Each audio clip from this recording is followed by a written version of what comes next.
Good morning, everybody. Hope you're all doing fantastically well. Is that Billy Bremner on your shirt, Connor? It certainly is. Are you ready for the run-in? Are you braced for the run-in? I certainly am not. But yeah, guys, you can get relevant sort of graphics on some of our t-shirts and hoodies and all that sort of great stuff. Link is in the description below. 10% off for existing customers. Also, you can be involved in a giveaway. I have to say this on every single video because I want you guys to get involved. The winner will be announced after the Southampton win, you are hoping.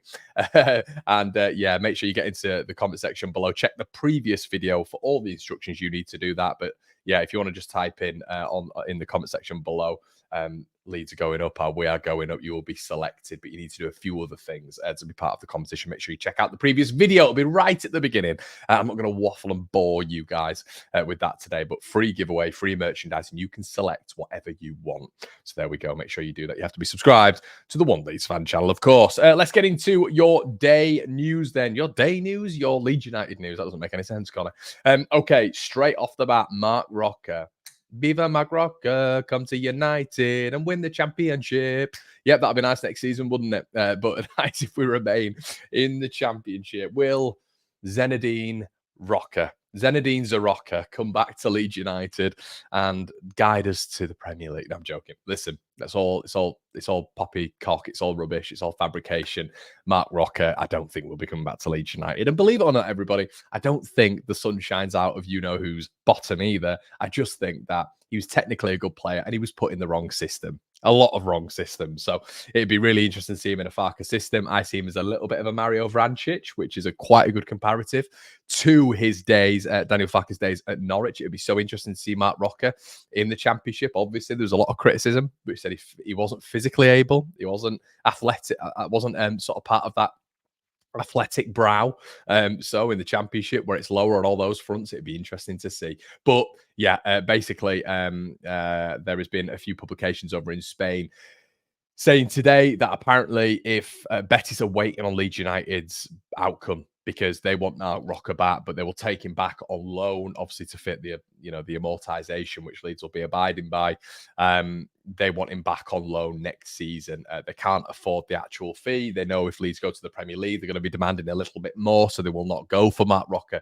But if Leeds United remain in the Championship, he will be their number one target. It's going to be interesting to see what happens with Rasmus Christensen as well. I saw him play for Roma against Napoli at right back the other day, and he was largely at fault, in my opinion, for Napoli's first goal. Their looping, deflected finish.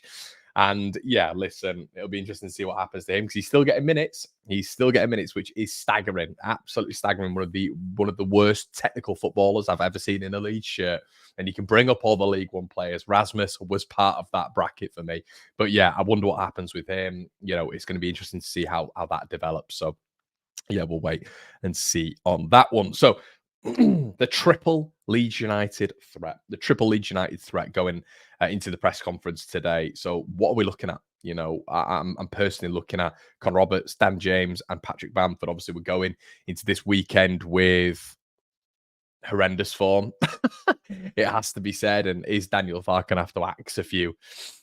It's not his way, is it? It's not normally Farke's way, doing things which sort of upset the mold, really. You see maybe an occasional change, but Dan James obviously has scored 14 goals this season, has been off it post-international break. I mentioned last night when I was doing the breakdown of Daniel Farke's time at Leeds. I definitely advise you guys watching that, by the way. It's well worth it.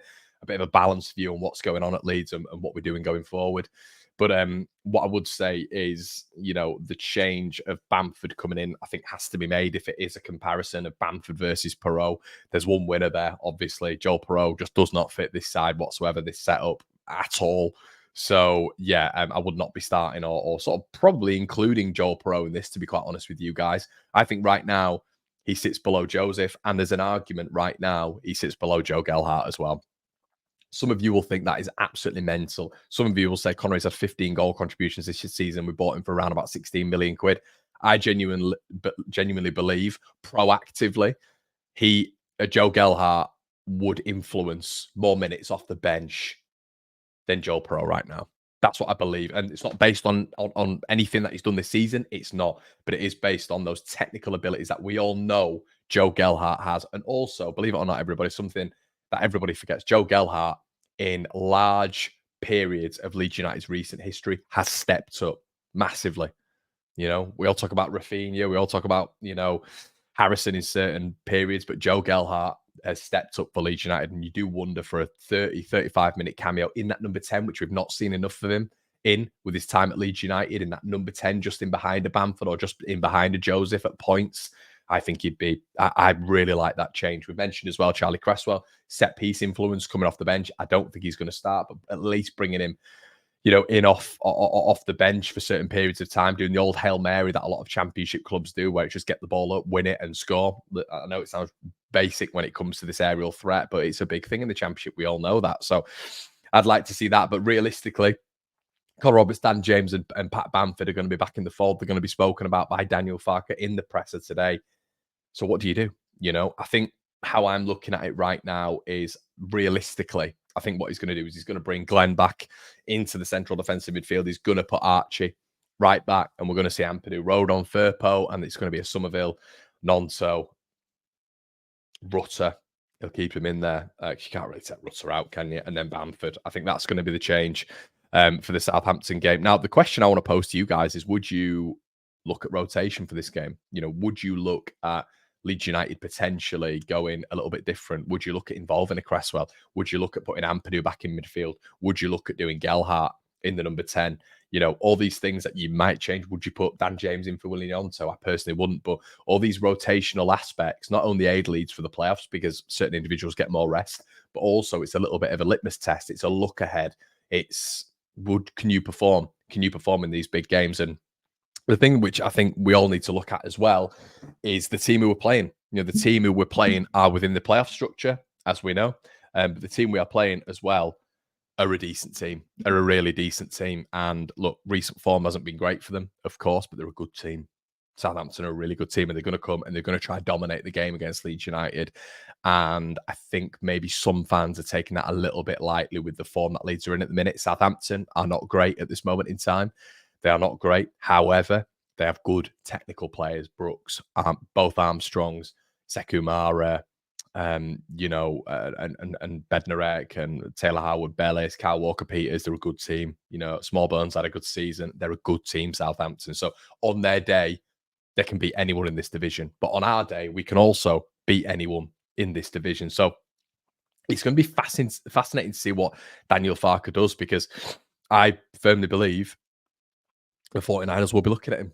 I think they're going to be looking at him for these remaining games. Now, would I sack Daniel Farke? I keep saying this multiple times. I would not, regardless of what happens. I think you've got to give him a bit of a shorter leash next season, but I would not be sacking him. However, he needs to go out this season for his job security, in my opinion, on a little bit of a high. We need to be going out and you get to a playoff final. Get to a playoff final. That's your objective.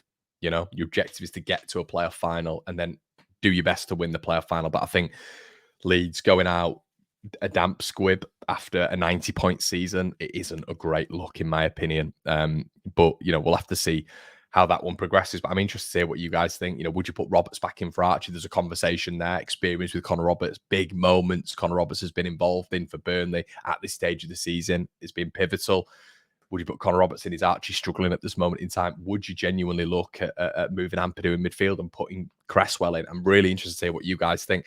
I don't think Daniel will do this. I don't think that tactical sort of imprint will be put on this game. And I don't think he trusts certain individuals, but it'd be nice to see him as well in this game for me.